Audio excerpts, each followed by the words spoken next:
case. The other big story that we're tracking today, the government has said that the latest GST cuts are being passed on to the consumer and may give a significant boost to consumption, which may rise by as much as 10% this year. Finance Minister Nirmala Sitharaman, Commerce Minister Piyush Goyal and IT Minister Ashwini Vaishnav addressed a joint press conference yesterday. The Finance Minister said that they were closely monitoring 54 items and there is not even one item where the tax cut has not been passed on.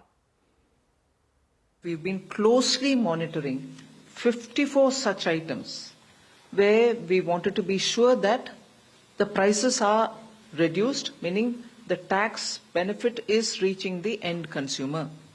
54 items. I'm not going to read each one of them out. And even as we say 54 items, you know, from 12 to 5, the rate reduction has happened. And from 28 to 18, rate reduction has happened on largely most of the goods. But in some cases, one or two went this way or that way. But 54 such daily use items we've been closely monitoring. Not in one has the tax not been, the benefit has not been passed.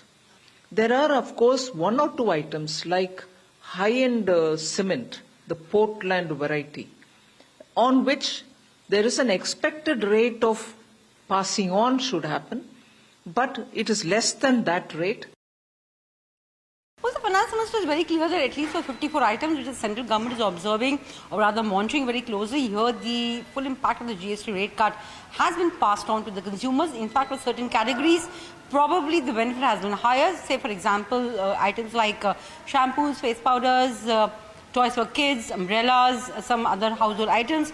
Here, the actual GST rate reduction impact has been higher than what the government had anticipated.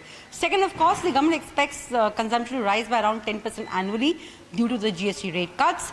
And importantly enough, they expect this consumption story to actually continue. It's not just a one-off because the rates have come down or there's pent-up demand or there is going to be revenge buying. It's not that. They expect the lower tax rates to actually get absorbed into the system and the higher consumption story to continue. Is what the government is expecting. Third, of course, in terms of revenue impact, here the minister is very clear that whatever revenue loss or impact is likely will be made up by higher volumes. That's something that we'll have to wait and watch and see.